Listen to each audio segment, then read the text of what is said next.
Well, 2021 is starting off with just as much division as we saw last year.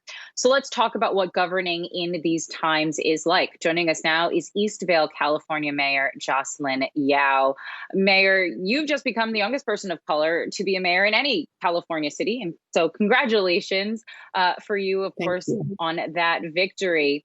Now, this remains, as we saw yesterday, a nation clearly in a lot of turmoil. I wanted to ask you first, at least, what your reaction was as a mayor, knowing that you are going to have to govern a city.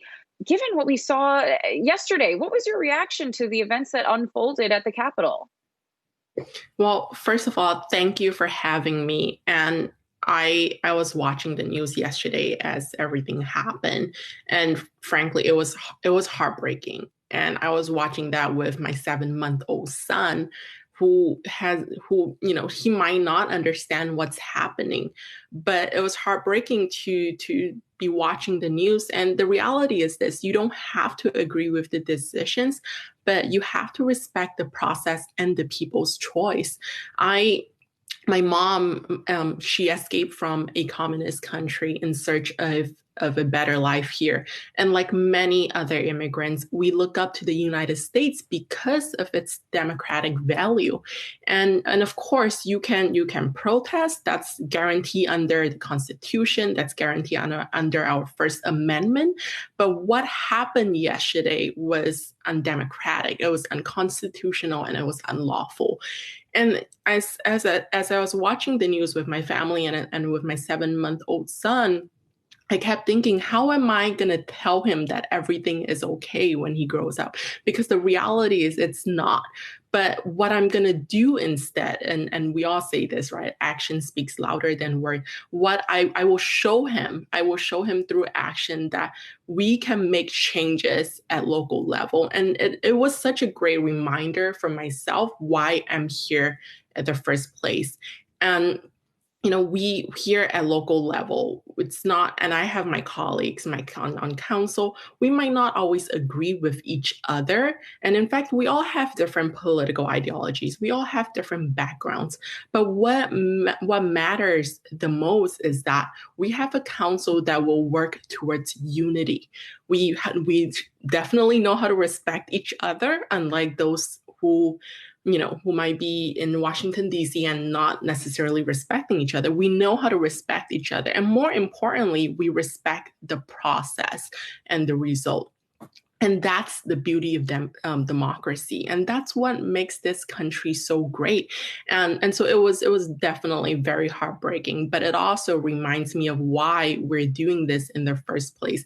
And as a matter of fact, my colleagues and we're putting together a community-wide cleanup event on MLK Day weekend, where we'll have community leaders, we'll have residents, we'll have city staff all come together safely, wearing a mask, social distance, outdoor, but cleaning the streets of the city. And that also create a platform for our residents and for our leaders to have dialogues. And in this time especially, we need to have more of dialogues to bridge that gap. And that's something that I do want to credit my predecessor. He created a diversity inclusionary task force where we have community leaders coming together, sharing updates on the current political climate, and have healthy dialogues. And I always tell people it's easy to hide behind a Twitter account or Facebook account and tweet away. Mm. But what we need the most right now is to actually go out and talk to your neighbors, talk to your local elected officials, and have Right. dialogues about issues that affect us. So, Mayor, in terms of moving forward, and I know that you're talking about the unity that you are looking forward to really strengthening going forward in a city like Eastvale, I'm wondering what the city's struggles are right now and how you plan on navigating through 2021, especially as we're hoping it's a post-pandemic year. It is still ongoing, of course. But economically, how are you guys doing? I know that you actually ended up with a surplus which is a Yes. surprise, a turn of events that is a lot better than most other cities from the situation for mayors that we've even talked to here on this show. Or are you guys still anticipating a lot of economic struggles throughout this year? So, back in April when the pandemic first started, we were potentially facing $1.7 million of shortfall based on the revenue losses. But then in June, when we revisited the budget, and we were expecting a $3.4 million budget shortfall, and so we had to make drastic cuts, unfortunately, at that time in order to balance the budget. And it was certainly not an easy decision, but because of that, and also thankfully because our residents were shopping locally, they were dining, they were while we might not have restaurants that were open for dine-in, we had restaurants that had takeouts, and we had our residents who invested in our city. And by that, we had the sales tax figures came back for the year ending June 30th, 2020. And considering the budget cuts, the tough decisions that we had to make at that time, we actually ended the year, like you said, with a $3.7 million budget surplus.